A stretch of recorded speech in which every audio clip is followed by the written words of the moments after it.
Vladimir Putin, you know the name. For more than 2 decades, he's been one of the most powerful and, let's be honest, most controversial figures on the entire planet.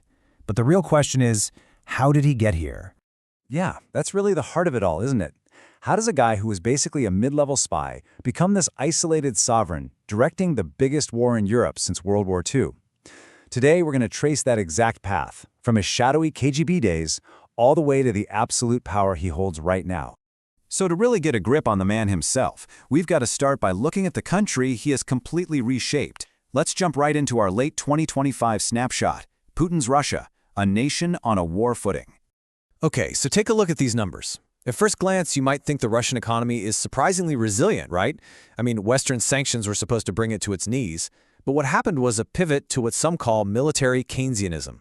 It's a fancy term for a simple idea, just pumping huge amounts of government money into the war machine to keep the economy going. And it kind of worked. You see record low unemployment. But look closer, and you can see the cracks. Growth is slowing way down, and they have these massive labor shortages because, well, the military is paying way more than any civilian job can. And then there's the international scene. It's a real geopolitical tightrope walk for Russia. You've got this super unpredictable relationship with a potential second Trump administration, and at the same time, they're leaning more and more on China. But that's a partnership where Russia is definitely not the senior partner. It's a very, very tricky balancing act. So that's the what. But what about the why? How did Putin's worldview get to be this way? To really understand the leader he is in 2025, we have to travel back in time, back to his childhood, to the rubble and ghosts of post-war Leningrad. This is the crucible where the man was forged. You know, it's one thing to be born in a city scarred by war. It's another thing entirely for that war to be the central story of your family. And for Putin, it was everything. His older brother Viktor starved to death during the Nazi siege. His dad was badly wounded fighting. His mom barely made it out alive. This wasn't some story from a history book for him. This was the air he breathed growing up. It was a deep, foundational family trauma. So growing up in that kind of tough, unforgiving environment, what do? Well, he turned to martial arts. He started practicing judo when he was just 12, and it became so much more than just a sport for him. It literally became his life's philosophy. The core lesson? That weakness is an invitation for others to attack, and that sometimes the best defense is to strike first. Think about that. That single idea has defined his actions for his entire career.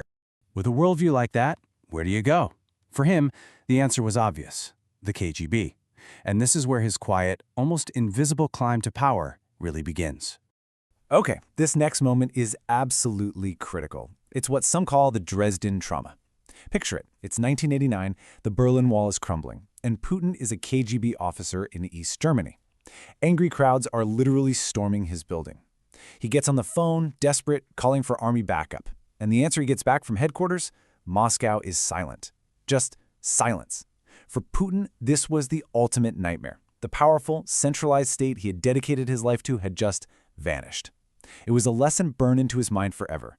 A state that shows weakness is a state that's already dead. After that experience in Germany, his rise is just meteoric. I mean, it's hard to even wrap your head around how fast it was.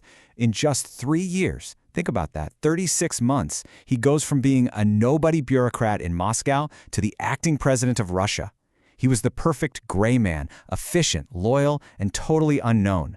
For a sick and fading Boris Yeltsin, he was the ideal choice to take over.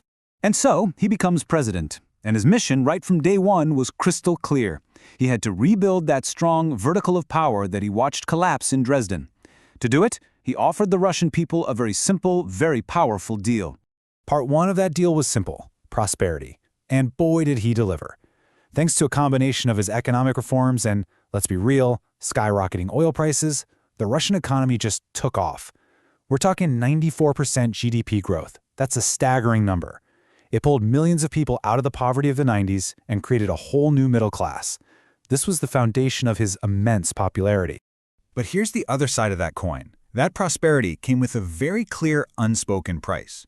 Sure, you had a real economic modernization, things like a flat income tax, which was a huge deal. But then you had the Yukos affair, when Putin arrested the country's richest man, Mikhail Khodorkovsky, and dismantled his oil company. The message to the other oligarchs was unmistakable. You can be rich, you can be fabulously wealthy, but you cannot challenge the state. Stay out of politics or you're next. The Kremlin was back in control. And for about a decade, this bargain, Prosperity for political silence, it worked pretty well. But then came 2011, and a moment that completely shattered that deal, pushing Putin's Russia away from any pretense of democracy and straight toward open confrontation. So what happened? Well, Putin announced he was coming back for a third presidential term, and that just ignited the streets. We saw the biggest protests of his entire era. But here's the crucial part. Putin looked at those tens of thousands of people, and he didn't see his own citizens expressing discontent. No, he saw a US-backed plot to overthrow him. It was Dresden all over again in his mind. Chaos, weakness, and foreign interference. And his response was going to be anything but weak. The moment he was back in the Kremlin in 2012, he unleashed a legislative blitzkrieg. A whole raft of new laws came down. Suddenly, NGOs could be branded foreign agents. The fines for just showing up to an unauthorized protest went through the roof. And eventually, just protesting repeatedly could land you in jail as a felon.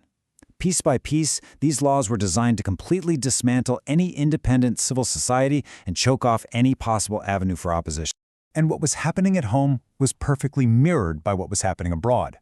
As the screws tightened on domestic dissent, Russia's foreign policy got more and more aggressive. You can just trace the escalation. 2014, Crimea and the war in Donbass. 2015, jumping into the Syrian civil war. 2020, the poisoning of his main rival, Alexei Navalny. Each step was a bigger gamble, a more defiant move, leading directly to the ultimate step, the full-scale invasion of Ukraine in 2022. And that brings us full circle, right back to where we started, in late 2025. The young, worried KGB officer who felt abandoned in Dresden is now the isolated sovereign ruler of a massive country, with a legacy being forged in the fires of war. At home, his grip on power is total. I mean, the 2024 election wasn't really an election, it was a coronation. His most prominent critic, Alexei Navalny, had died in an Arctic prison colony just weeks before. Anyone who even hinted at an anti-war stance was kicked off the ballot. So the result was never in doubt, a predictable record 87% of the vote. But on the world stage, things are a lot messier. A potential deal with President Trump falls apart, leading to even harsher sanctions. And while Russia talks a big game about its pivot to Asia, its supposed partners there like China and India are being really careful. They're happy to buy cheap Russian oil, but they're not about to fully commit to Russia's side against the West. The reality is, Putin is more alone than he has ever been. He's 73 years old now, and the Kremlin propaganda machine works overtime to project this image of a man in perfect, almost cyborg-like health. But behind the scenes, the reports we get paint a picture of a leader who is more and more isolated, someone who spends his days in a bunker, talking to people on screens. And that's the scary part. The entire system of this enormous, nuclear-armed country now rests entirely on the health and the decisions of this one man. And that leaves us with the biggest, most crucial question of all. In his quest to build a state that was totally dependent on him, Putin has systematically destroyed every possible alternative. He got the strong vertical of power he craved after the trauma of Dresden. But in doing so, he has tied the future of 144 million people and a massive nuclear arsenal to his own mortality. The great paradox of his rule is that the absolute stability he promised has created the most fragile situation of all. A system built entirely around one man is strong right up until the moment it isn't.